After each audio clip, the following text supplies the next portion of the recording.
Raring to go again after another break? I know there's been loads of them, hasn't there? Yeah, of course we've had a good week this week. Lots of preparation. The boys had a rest. It was a busy schedule, so they're really fresh, ready to go again.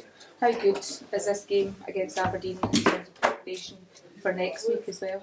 Well, we've sort of put next week that'll take care of itself. We're very much focused on Aberdeen. We've had 2 good games against them, and obviously we're one of only 2 teams to beat them domestically this season. So it's going to be a tough game, but one we're very much looking forward to. Yeah, you must take a lot of motivation from particularly the cup game here. Yeah, we played very well. And the Aberdeen guys were the first to acknowledge that there. We played to our strengths.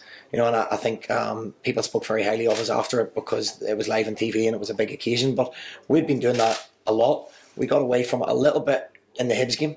But I thought we were back at it again against Ross County. We made individual errors from set plays, but I thought we were back on what we're good at, putting balls into the box and being on top of balls and being physical and being athletic, which we are.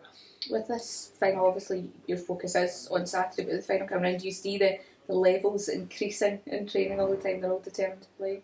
I don't know. Yeah, listen, training's been excellent. If that's what you're asking me, it's been very, very good. I think everyone's keeping very quiet. If they're carrying little niggles at the minute, nobody's anywhere near the treatment room.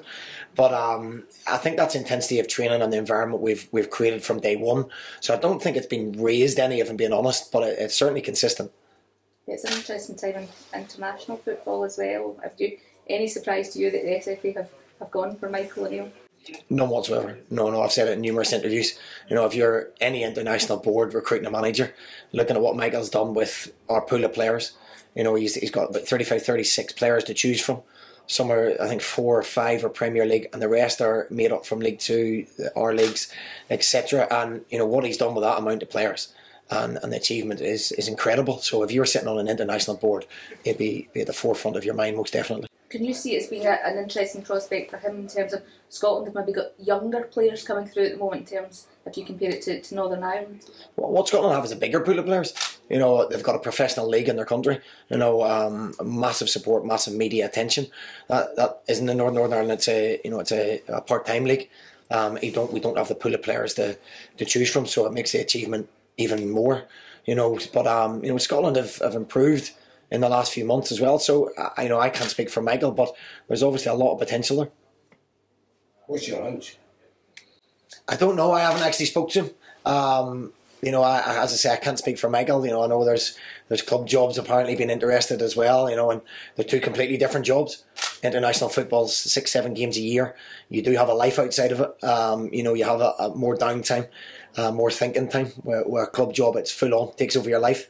So that's a big decision he's got to make, and he's earned that right and entitled to do that. And he's a shrewd cookie, Michael. So I know whatever he does will be the right decision. So the players were saying after the Switzerland game that every single one of them plays for him. He's got that unique kind of ability to do that, doesn't he?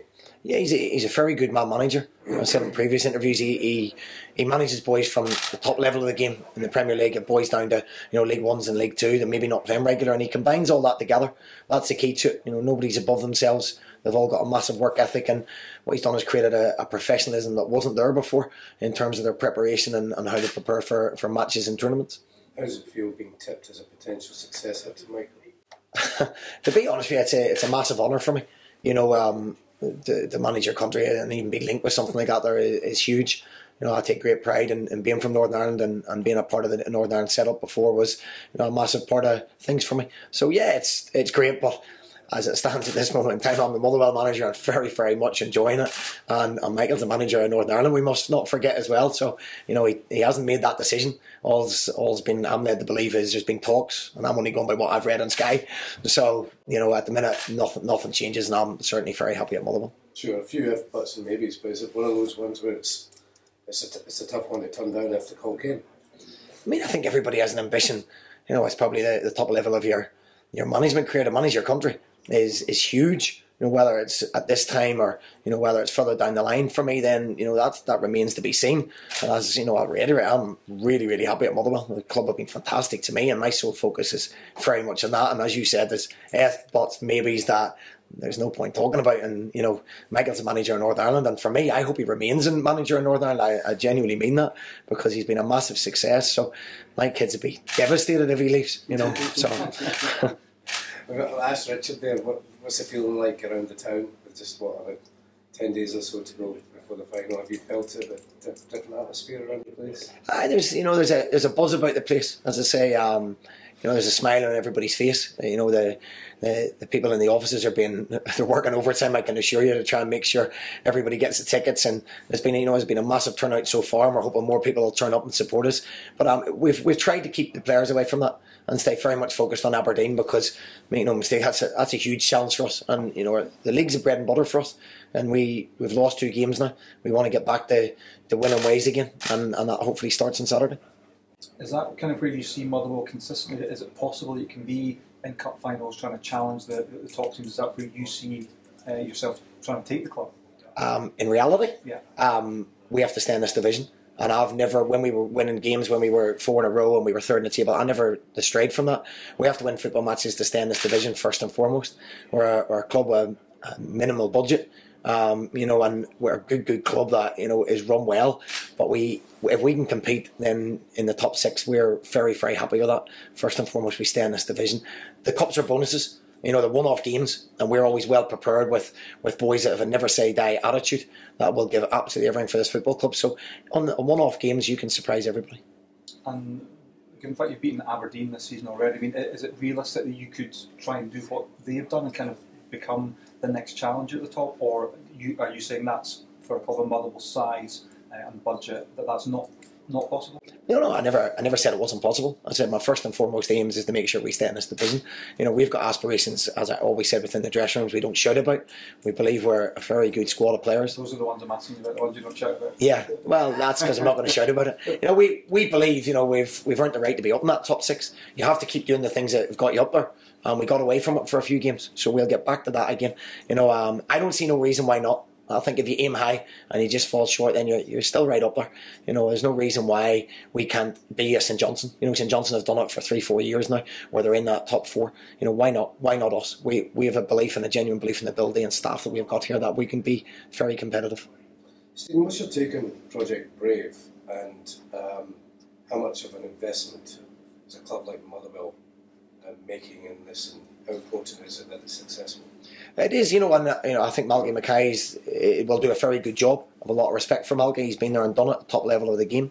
I don't know all the ins and outs of what's at the underage groups, but I know that we are a club that are very much into producing our own players. We've got a great track record, in the academy, with the under 20 players moving through.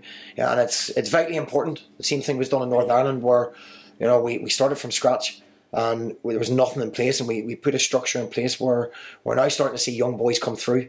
We're starting to be more competitive at youth level, like you see with England. Now that all the youth setups are starting to be competitive, and that can only be good going forward. But I think what people have to realise is Project Brave will take time to be successful. It's not going to be a magic wand. It wasn't in Northern Ireland, it wasn't in England, and it's not going to be a magic wand that all of a sudden there's instant success. What it'll have to be is... Well, I think in other countries, if you look at the Germans, if you look at the French, they revamp things every 8, 9, 10 years, and they turn it up and they go again, and it's a cycle of probably 8 to 10 years where you're 5 you'll start seeing progress. But I think you're looking at between a 5 and 10 year span where you're really seeing these young kids, the new generation, come through with the stuff that's been put in place, and that does take time, unfortunately. I mean, obviously Motherwell are one of the elite clubs, so there's going to be a bit of outlay for this club, but the benefits you hope will override any kind of costs incurred for the club. Yeah, there is big cost implications, and I know clubs have missed out because of the cost implications, and we've stretched ourselves to make sure we're in that because we think it's vitally important. If we look at Alan Campbell and Chris Cadden, they're currently in the first team at the minute. I think it's vitally important for clubs in Scotland. We can't, outside 2 or 3 clubs, we can't go and spend money on players, and we would love to be able to start producing a regular stream of players into our first team. The fans identify with it. It's good for Scottish football, homegrown talent, and there's a real identity to the football club in Scottish football. So it's a massive job, and I'm confident Malky Mackay will be the man to take the country forward in terms of that. You got any team news for this weekend? Everyone's fit. Absolutely everybody. So the 2 boys have come back from Scotland unscathed. So I have to make a decision whether they don't get the time off that everybody else does, unfortunately. So I have to make a decision how they come back. We'll look at them today in terms of their freshness, and we'll pick a team to make sure we're very competitive on Saturday. What's your prediction for the North London derby? I don't even look down there. I've got that much worries with my own club. I don't even look any further than that. Good man. Cheers. Okay, cheers. Thank you.